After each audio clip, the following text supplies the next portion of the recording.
All right, add Angela Merkel to the leaders who are ticked off at the president, this iconic photo, which many in the media have interpreted as, oh, they're all dressing him down. Well, I don't know what was going on in the photo, but he is the leader of the free world. They don't like his stance on trade, and they're all making it very, very obvious. But I don't know what they're thinking, so I'm not going to assign a value to it. Outside the picture is kind of comical. Now, leaving that aside, one of the things that's come up here is what the president has not only said and tweeted since what seemed like amicable talks with the world leaders, but what he's hinted at could be that is a world without subsidies, tariffs, taxes, or any of that on any products, that maybe the whole entire G7 trading zone could be its tariff-free, tax-free environment. The read on how likely that could be at a time we're threatening trade wars and big old tariffs that could make that dream go in the opposite direction. Republican South Dakota Senator Mike Brown. Senator, what did you think of that and the president's goal eventually to get there? I like his idea. If it was easy, it would have been done a long time ago. I think the fact that he, first of all, has suggested that he would impose tariffs, and then he's also suggested now let's get rid of all the tariffs.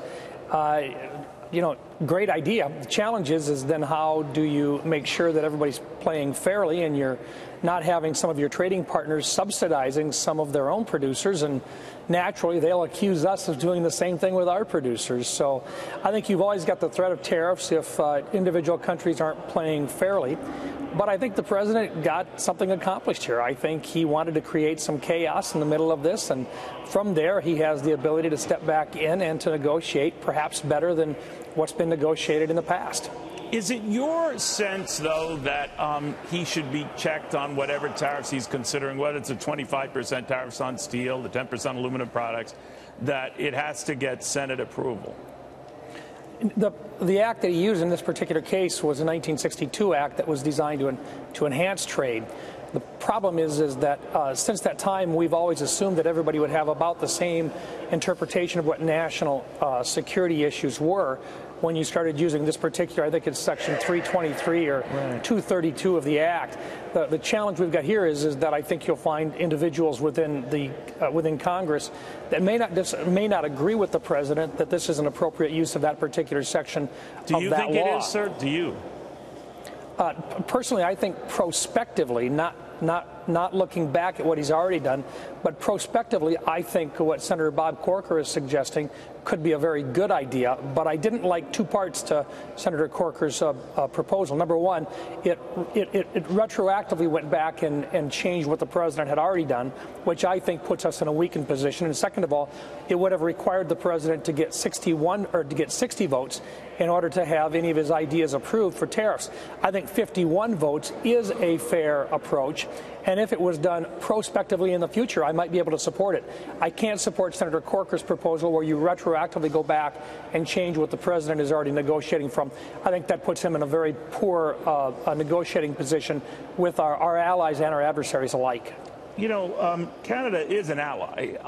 We could argue whether, these old laws that were back in the time of JFK applied to our national security in a way that a Canada would be a threat. So leaving that aside, I wonder what you make of the increasingly hostile nature and the aggressive back and forth between Canada and U.S. officials. Peter Navarro saying of the Prime Minister, a special place in hell for any foreign leader that engages in bad faith diplomacy with President Donald J. Trump and then tries to stab him in the back on the way out the door. Larry Kudlow saying that Trudeau was sophomore, stabbed us in the back. He should apologize. What do you make of all that? I did not appreciate the hyperbole. I think those types of issues have to be done privately. We can have disagreements with our allies, but we should not bring that out and air the dirty laundry in front of everybody else. In the back? Do you think Justin Trudeau stabbed us in the back? Because I've analyzed his remarks before. Neil, here's what I do think about it. I don't know the rest of the story. And based upon everything we've seen right now, I was very surprised with the very, very strong response from the administration, but we don't know what the rest of the story is. I'd like to know the rest of the story, but I do not like the hyperbole because these are our allies. We need to be able to work with them in other areas besides just trade. And we can have disagreements on trade, and we can argue very, very fiercely, and I like the idea that the president's trying to make better trade deals. Right. But this is also the same group of people that we work very closely with regard to national defense issues. We do not want to have this falling over into other areas as well. So once again, I'd like to hear the rest of the story and why they reacted so fiercely. Yeah, it might have been but I did not appreciate that the hyperbole. Confidence, and the reason why I mentioned it is before the president left, the Canadian Prime Minister had said that Canada would respond to these tariff threats on the part of the United States, and he said it afterwards. He did say that the United States was pushing Canada into a corner before the threats. He replied after the president left the same. So nothing that I'm hearing from the Canadian Prime Minister indicates anything sneaky or backstabbing. Now, again, there might have been, to your point, private assurances given the president that he disavowed, but it's not as if he didn't know his remarks would be beamed around the world, including to the President of the United States, right? That's correct. And so once again, I'd like to know what the rest of the story is because, as you say, the response, the comments that he made, he's made before. Right. So what the reasoning was or what the agreement was, we don't know. I'd sure like to know what it is because the response from the administration really was pretty fierce, pretty intense, and I don't think it added long-term to fixing the problems. All right, sir, thank you very much for taking the time. Senator Rounds.